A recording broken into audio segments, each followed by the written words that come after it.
Assalaamu calaykum. Maanta waxaan doonayaa inaan idiin sharaxo filim horror ah oo lagu magacaabo Mom and Dad. Ku soo dhawaada muuqaalkeena iskana taxadara.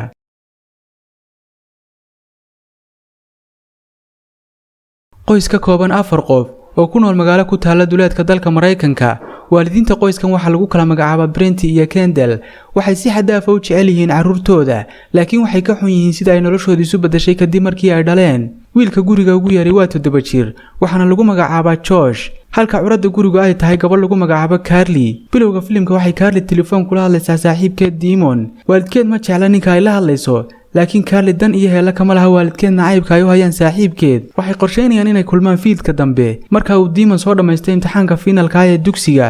subaxnimada maalintii xigtay, shaqaalaha guriga oo lagu magacaabo Sunyi waxay daawanaysaa war ku saabsan hooyo shil baabuur ku dishay ilmaheedii. Sunyi waxay shaqada keentay inanteeda Lisa, waxayna qorsheynayaan inay baxaan markay nadiifiyaan guriga kadib. sidoo kale qoysku waxay qorsheynayaan inay casho la qaataan waalidka aabaha Brent, balse Carly waxay doonaysaa inay joojiso cashada si ay ula baxdo saaxiibkeed Demon. taasina waxay sababtay inuu muran dhex maro iyada iyo hooyadeed Kendall. iyadoon cidina ogeyn, Carly waxay shandada hooyadeed ka xaday $100 si ay ula baashasho saaxiibteed Riley. Carly hooyadeed waxay u soo kaxaysay iskuulkii. intii jidka ay ku soo jireen waxa mar kale ka dhex dhashay muran. Carly waxay hooyadeed u sheegtay intaanay gaadhiga ka degin ka hor in ay noloshoodu caajis tahay. ku soo laabashadii guriga, Josh waxa uu aabihii madaxa kaga dhuftay kubaddii uu ku ciyaarayay. aabihiina wuxuu ku eegay indho kulul, laakiin waxa uu xanaaqisii isku dhaafiyay qosol. si kastaba ha ahaatee, waxaynu aragnaa intaanu bixin ka hor inuu laad ku sii dhuftay gaadhigii yaraa ee Josh. shaqaalaha guriga oo ah Sunyi waxay diyaarinaysaa casho, halka gabadheeda Lisa ay daawanayso Josh oo gadaal ku ciyaaraya. Josh wuxuu si kadis ah u arkay Sunyi oo inanteedii bir madaxa kaga garaacaysa. dhanka kale waxaynu aragnaa Kendall oo la joogta saaxiibteed Kenny. waxay ka wada hadlayaan Kendall walaasheed oo cusbitaalka ku foolanaysa.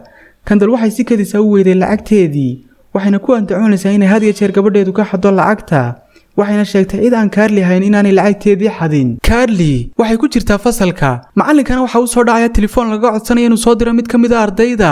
wax yar kadib waxa uu helay dhowr telefoon. dugsigana waxa ku hareeraysan baabuurtii booliska. Carly iyo saaxiibadeed waxay soo aadeen qolka meedhashada iyagoo isticmaalaya shiishad, waxayna gabadh ka soo qaateen kiniiniga hurdada. bannaanka ayay u soo baxeen si ay u arkaan fowdada ka taagan iskuulka. waxay arkeen ardaydii oo yaacaysa, sidoo kale waxay arkeen hooyo isku dayaysa inay ka soo gudubto deyrka iskuulka. bannaanka iskuulka waxay isugu soo baxay waalidiintii ardayda oo dhan, kuwaasoo doonaya inay gudaha u soo galaan dhismaha iskuulka, balse booliska iyo nabad sugidda ayaa dib u celinaya. ardayda ka mid ayaa u cararay dhanka hooyadii, waxayna ku dishay furihii gaadhiga.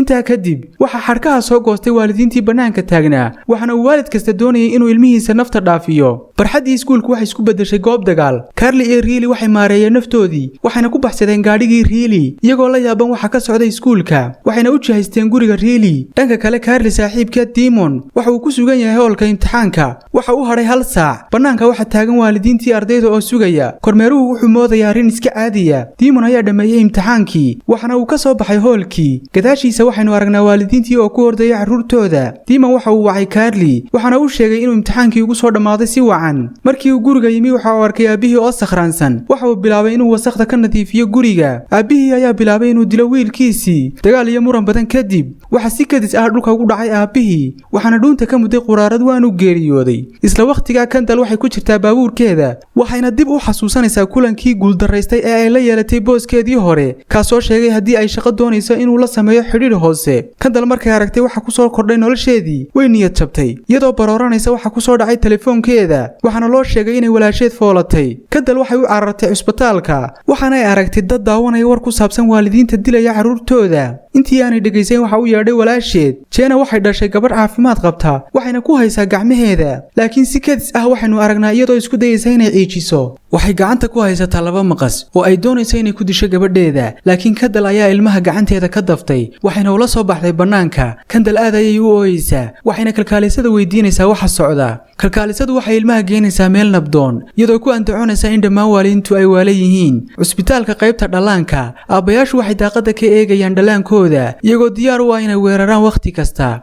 Carly iyo Riley ugu dambeyn waxay soo gaadheen gurigii Riley. Carly waxay daawanaysaa warka, halka Riley ay fuushay dabaqa sare. warku wuxuu sheegayaa fayras taasoon oo ku faafay Ameerika oo dhan, kaasoo waalidiinta ku sababaya inay dilaan carruurtooda. Carly waxay bilowday inay naxdo, waxayna soo fuushay dabaqa sare si ay u raadiso saaxiibteed. waxay la kulantay Riley oo hooyadeed dishay. Carly waxay ka carartay gurigii, waxayna aragtay nin sita bud. sidoo kale jidka waxay kula kulantay saaxiibkeed Demon waxaana uu sheegay inay ka dheeraato waalidkeed waxay si wada jir u aadeen guriga Carly si ay u soo badbaadiyaan Josh dhinaca kale Brent waxa uu joogaa xafiiskiisa isagoo hurda uu soo kacay waxaana uu kaaliyihiisii ka codsaday inaanu qaban telefoonada kadib waxa uu arkay sawirka caruurtiisa waanu qayliyay taasoo micnaheedu tahay inuu ku dhacay fayraskii Demon iyo Carly waxay soo gaadheen gurigii waxayna arkeen shaqaalihii guriga oo lagu magacaabi jiray Sunyi waxayna weydiiyeen halka uu joogo Josh islaantii waxay si degan ugu jawaabtay qolkiisa ayuu joogaa waxay arkeen masaxaada oo dhiig leh waxayna ogaadeen inay wax dhaceen Carly waxay u oroday inay hesho walaalkeed halka uu Demon isha ku hayay shaqaalihii Carly waxay sariirta hoosteeda ka heshay Josh oo argagaxsan waxaana uu sheegay Sunyi waxay ku samaysay gabadheedii laakiin uu sharixin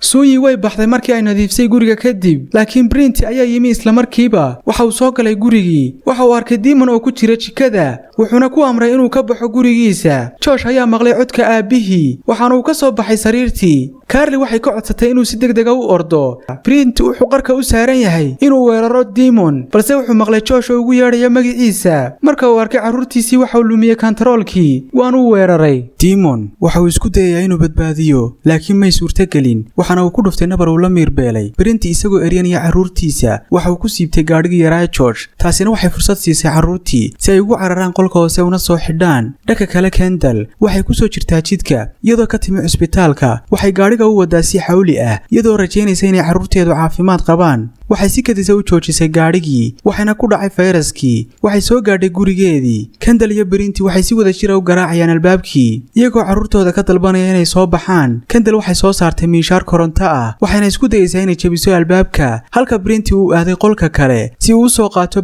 baaskooladiisa laakiin wuxuu helay keyskii oo maran Josh ayaa albaabka ka toogtay hooyadii waxayna xabadu kaga dhacday garabka taasoo micnaheedu tahay inuu xaday baaskooladii Kendall waxay ninkeeda ka codsanaysaa inuu khamriga ugu shubo nabarkeeda caruurtu waxay maqlayaan qaylada iyo oohinta ka dhacaysa hooyadood hadda Kendall iyo Brent xoog kuma geli karaan qolka hoose waxay ka baqayaan inay toogtaan caruurtoodu Brent waxa uu ku fikirayaa hab kale waxaana uu qorsheeyay inuu qolka hoose geliyo tuumbada LPG waxay doonayaan qolka caruurta inay ku furaan gaas si ay uga soo baxaan kadibna ay weeraraan Kendall waxay koolo ku dhajinaysaa godadka albaabka si aanay uga bixin gaastu Carly waxay faantay qorshaha hooyadeed waxayna faraheeda ku daloolinaysaa kooladii Kendall ayaa mindi ku weerartay nasiib wanaag way ka badbaaday gaasti ayaa ku faaftay qolka Carly waxay garwaaqsatay dhagarta waalidkeed waqti dheer kadib Kendall iyo Brent waxay si dulqaad leh u sugayaan caruurtoodu inay isdhiibaan waxa bilaabatay inay qufacaan gaaska dartii Carly waxay dejisay qorshe kale waxay heshay bogos kabriid ah waxayna bogoskii u jeexjeexay si taxadar leh kadibna waxay ku dhajisay albaabka guntiisa iyadoo raacisay waxoogaa kabriida si marka albaabka loo furo uu sababo qarax gaaska awgii iyada iyo Josh waxay galeen meel qolka kamid ah oo ay hawadu ka baxdo waalidkii waxay garwaaqsadeen inaanay joogin caruurtu qolka intaa kadib waxay fureen albaabkii waxayna kala kulmeen qarax Brent ayaa ku dhaawacmay laakiin Kendall way ka badbaaday waxayna wali isku dayaysaa inay disho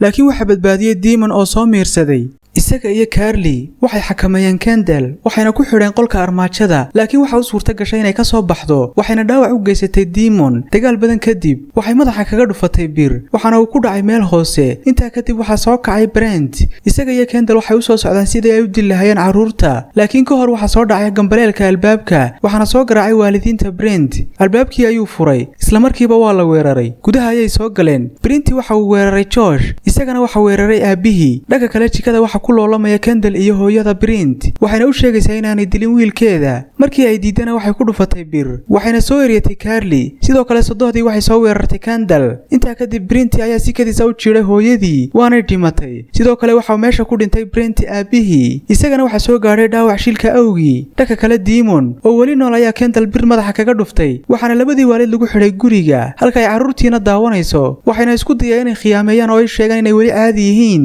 laakiin uma suurta gelin Josh waxa uu sheegayaa waalidkiisa inuu jecel yahay wali filimkuna wuxuu ku dhamaanayaa Brent oo isaguna uu sheegay inuu jecel yahay waad ku mahadsantahay daawashadaada haddii aad nagu cusub tahay kanaalka subscribe saar gambaleelkana furo si ay kuu soo gaaraan muuqaalada cusub